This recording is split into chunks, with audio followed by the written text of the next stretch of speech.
Remember this, Olivier Vernon's infamous low hit on Marcus Mariota earlier this season? Well, USA Today's Tom Pelissero writes how that moment could have been the beginning of the end of Ken Whisenhunt in Tennessee. Mariota played most of that game before being pulled late in the fourth quarter. He hasn't played since.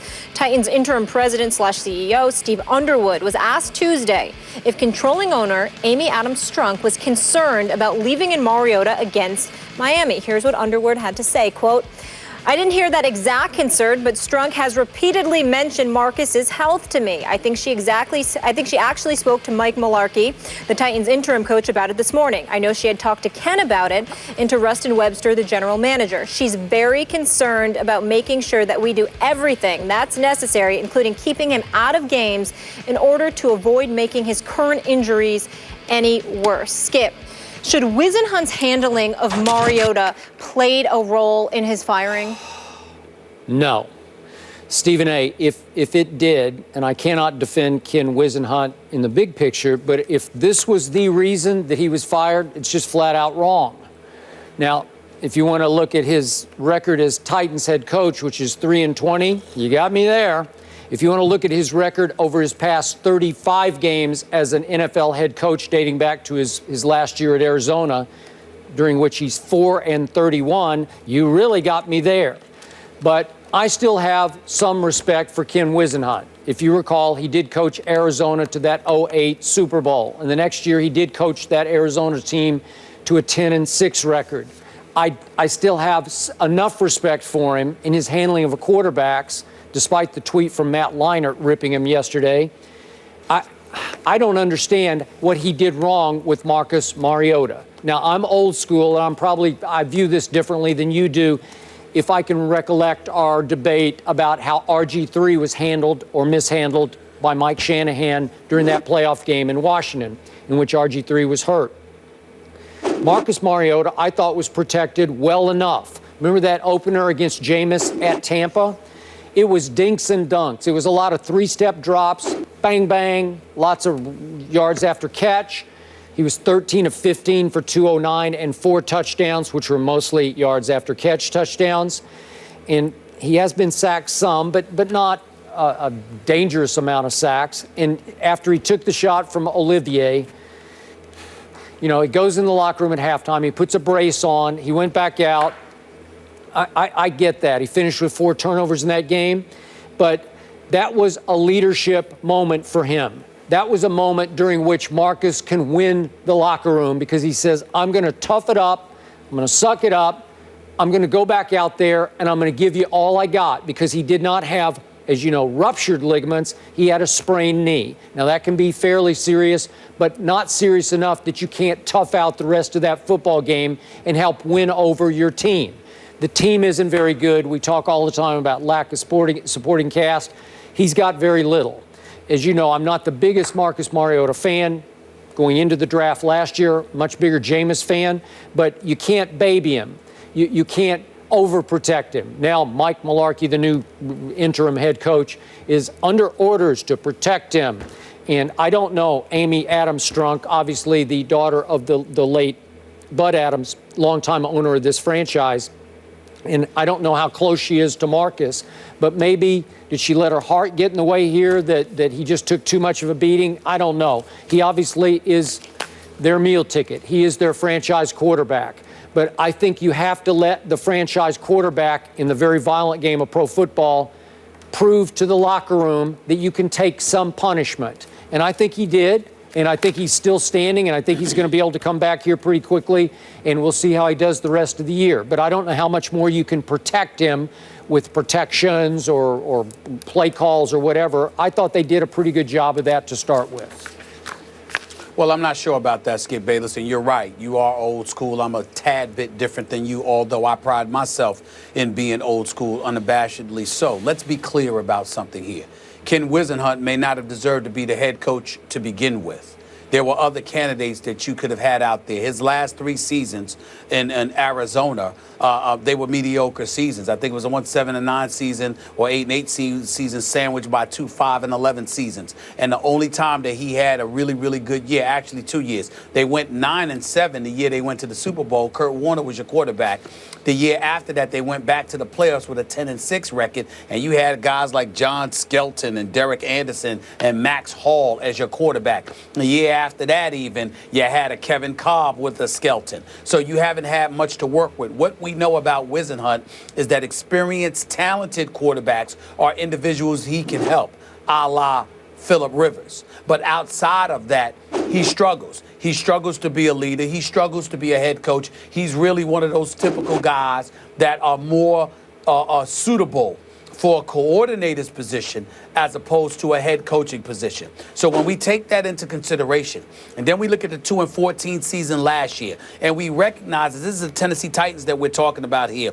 They had a 13-3 season in 2008 before losing a divisional playoff game.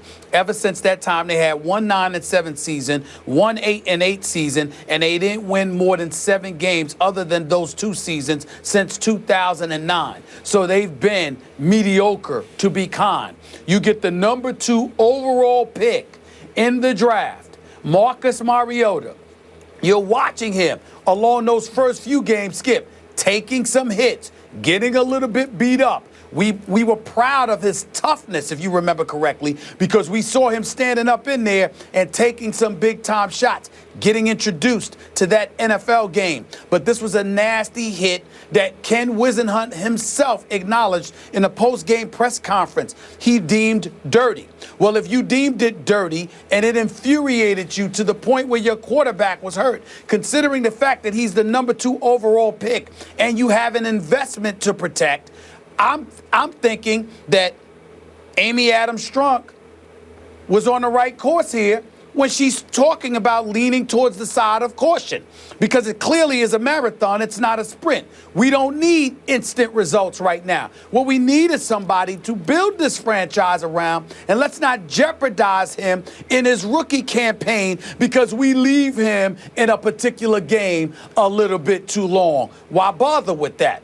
I think that makes perfect sense, especially when you're the owner, because you're thinking about the business investment. This is not some dude that's just having an effective game or is playing well for you. This is your franchise quarterback.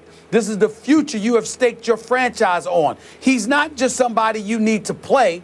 He's somebody you need to market. And Ken Whisenhunt, seemingly being oblivious to that, I think errs on the side of irresponsible. To me, I'm not saying you deserve to be fired because of that. The 3-20 record in a year and a half, the 4-31 record over your last 35 games, the willingness that or the display that you put on that shows that maybe, just maybe, being a head coach ain't your thing.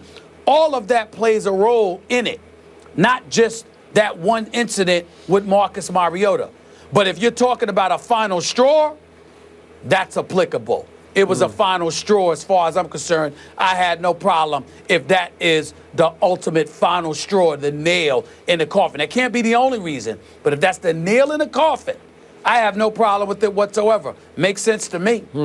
So you're saying if the team doctor cleared Mariota at halftime to go back out with a brace on just to protect what could be a sprained knee, you would baby him to the point you'd say, no, I'm going to save you from yourself. We need to protect our young rookie franchise quarterback.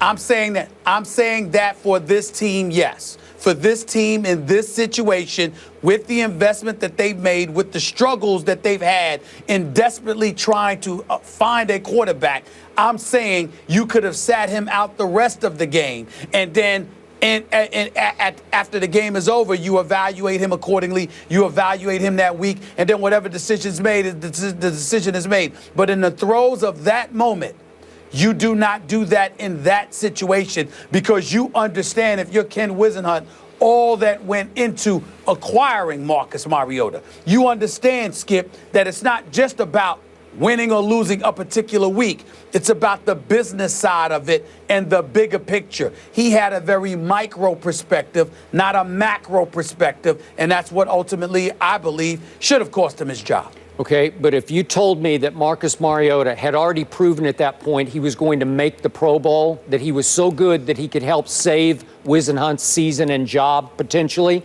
then I'd say, oh, maybe Whisenhunt pushed him to play in the second half because he needed him to play selfishly.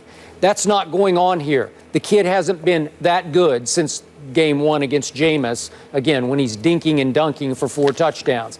I'm sorry, I don't think he needed Marcus to go play for his sake. I think he wanted Marcus to play for Marcus's sake, to go show you that it's a man's game. It's not a college kid's game anymore. You got to tough it up and have a high pain threshold. If the team doctor says you're going to be okay, go play.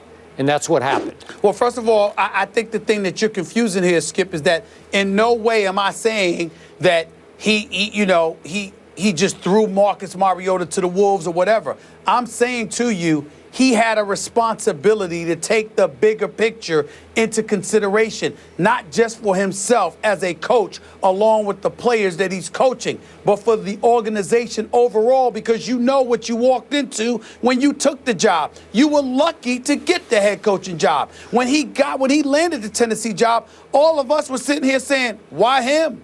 What was so special about him? Did you have other coaches you could go out there and get? Did you see his last couple of years in Arizona? Did you see the way he struggled with quarterbacks? When we talked about Marcus Mariota being drafted by Tennessee, one of the things we lamented was the possibility that he was going to land with Whisenhunt, because Whisenhunt's reputation wasn't that great with young quarterbacks. So all of these things were things that we were bringing up as points of discussion to engage in dialogue about prior to Marcus Mariota arriving there.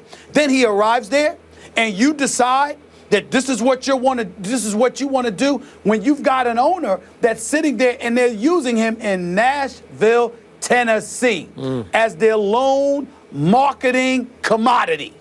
And you just throw him out there, put a knee brace on. He can walk, he can backpedal, he can throw it in the pocket. Don't worry about it. I understand if you're Jay Cutler and you got an NFC Championship game on the line, but this early in this guy's career, this early in the season, you couldn't just wait and sit him out the rest of the game when you got Zach Mettenberger there and come back to him the next week.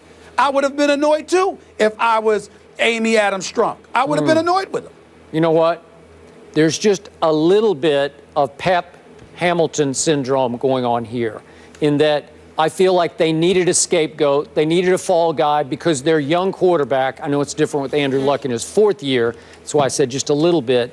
But I think they thought he was going to save their world. And he's just not. I don't think he's that good. And you just look at his QBR. He had a 97 QBR at Jameis in that opener. And then he came down to 30, then 39. He had 156 against the Bills, which is okay. And then he had an 8 against the Dolphins. Well, he's a rookie, but I think somebody had to pay because the rookie hasn't been the godsend early on they thought he was going to be. I respectfully disagree with you there. And the reason why I say that, Skip, is because they didn't fire some underling, some offensive coordinator, and protect boys hovering above him. They fired the head coach. They sure did. What they said is, we're thinking about the vision moving forward, and you ain't the guy we want.